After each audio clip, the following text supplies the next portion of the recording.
Ito ang reading mo, Leo. Welcome back sa channel. Naway nasa mabuti kayong kalagayan while watching the channel. This is a general reading. Kayo nang bahalang magpalit-palit ng situation nyo sa reading ko.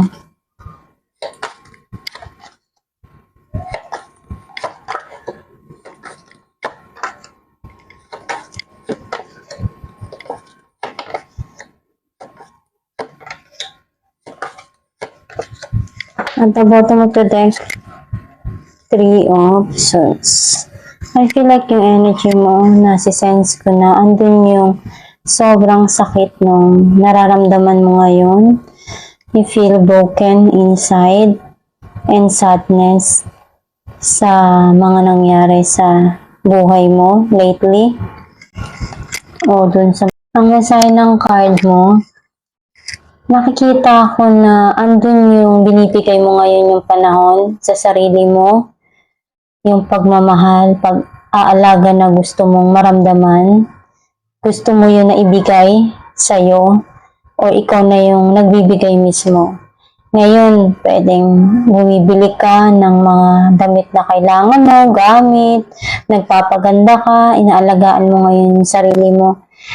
And sobrang yung mga naranasan mo sa nakaraan, nagbigay yun sa'yo ng aral na malaki sa buhay mo na kailangan din talaga na bigyan ng importansya yung sarili. Andun yung may mga gusto ka nang kalimutan na nangyari sa buhay mo. Some of you, andun yung may mga bagay ka na gusto mong ayusin. Some of you, pwedeng may gusto kang puntahan.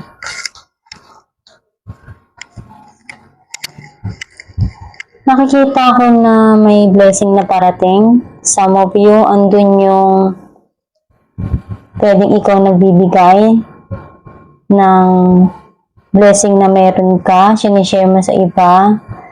Some of you, pwedeng may opportunity or regalo na nagbibigay sa'yo. Nakikita ko na you feel something here na nag-iisa ka. Yung wala kang matakbuhan na kahit sino. Yung gusto mong mayroon kang masabihan ng mga nararamdaman mo.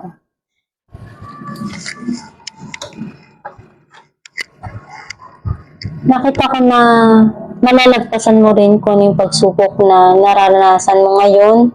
Nandun yung success para sa'yo. Also, some of you may parating dito na victory and makikita mo na yung tagumpay na hinahanap mo o hinihintay mo, makakamtan mo din yan.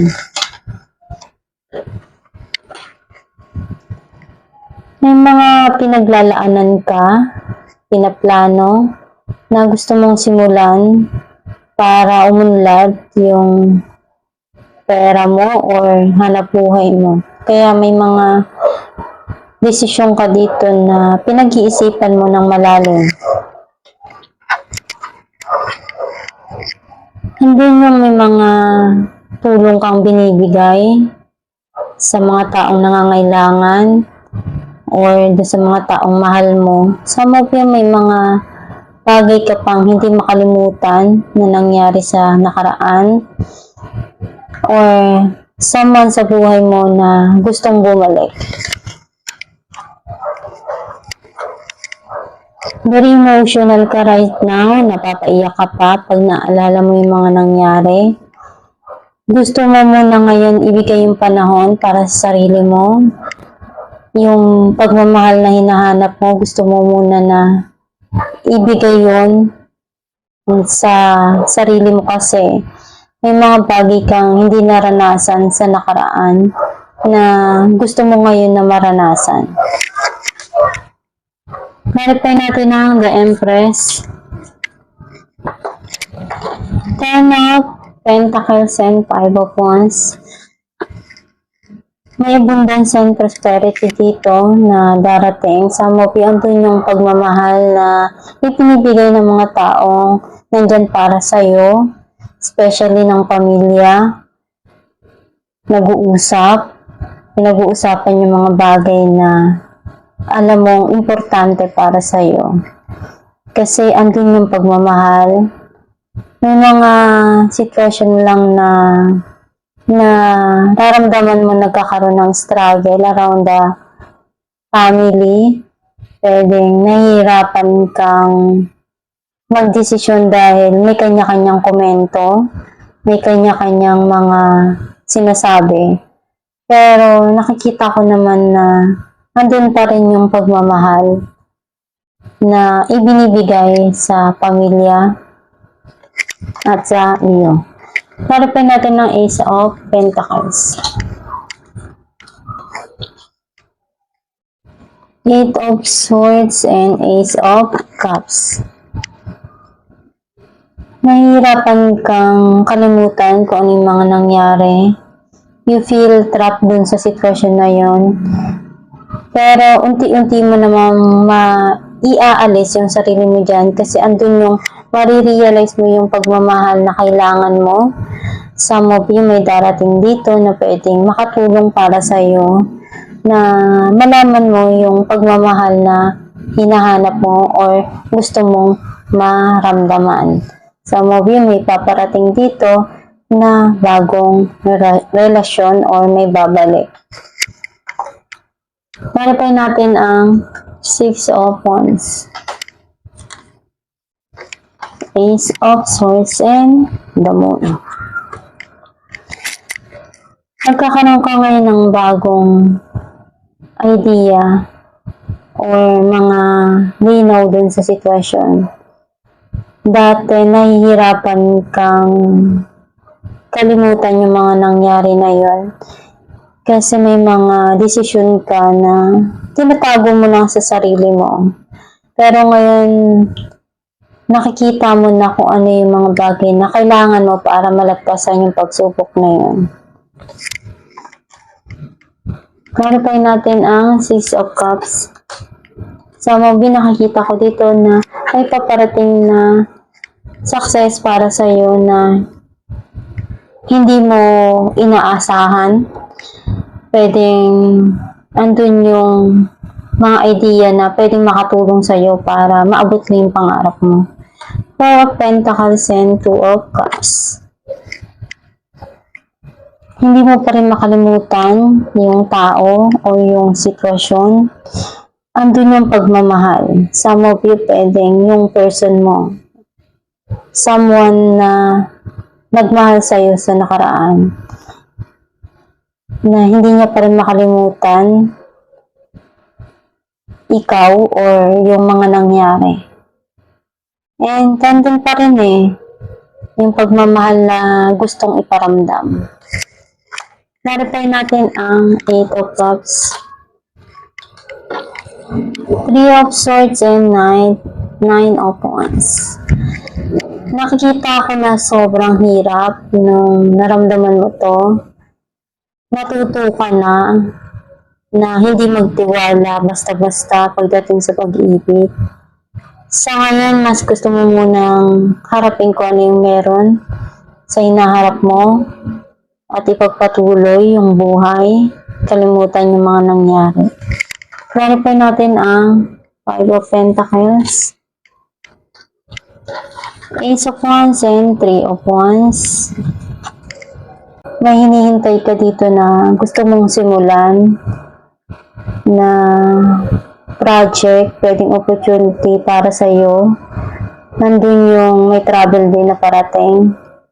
Iniisip mo na kung ano yung pwede mong pagkagastusan dito. Pwede kasing nagkakaroon ng negative dun sa nararamdaman mo. Kumbaga nag-aalala ka kung mapagtatagumpayan mo ba tong opportunity or project na darating para sa iyo. But I think you need to pray para malagpasan mo at mabigyan ka ng tamang desisyon sa mga dumarating para sa iyo. Clarify natin ang Page of Pentacles, the Sun, and the World. unti-unti ka na nagiging okay, nag-heal na kung ano yung naramdaman mo, naranasan mo sa nakaraan, and masaya ka na. Nandun yung malaya ka dahil nakawala ka dun sa pain na yun. And hinahanap mo ngayon yung changes na gusto mo na magsimula uli. Na-reply natin ang King of Cups, Six of Wands, and Three of Swords. Nakikita ko na manalagpasan mo yung mga nangyari sa nakaraan na sadness at pain. Yung heartbroken na to, mapagtatagumpayan mong malagpasan at makalimutan yung mga nangyari. Andun yung success para sa iyo. Alamin natin kung ano mensahe ng iyong gabay. Notice the signs. Yes, the signs you have been receiving are heavenly sent.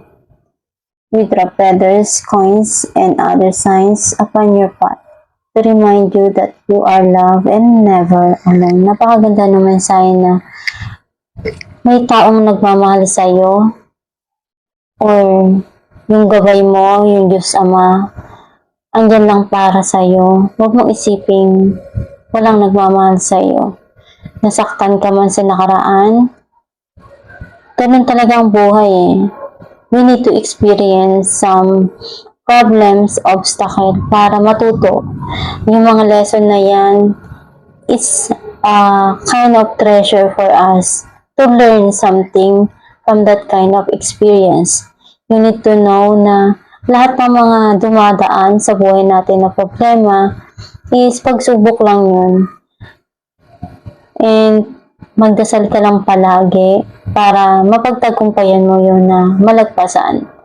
Gawin mo lang yung makakaya mo, yung best mo dun sa mga dumarating sa'yo para mapagtagumpayan mo yung gusto mong marating sa buhay. Nandyan lang yung gabay mo. Minsan nagpapadala sila ng mga pwedeng sign for you na makakatulong every time na you need them, na humihingi ka ng sign for them kung ano yung mga gusto mo na mangyari sa buhay mo. At itong yung reading, Leo, kung nakaresonate ka, kindly comment down below. Thank you for watching.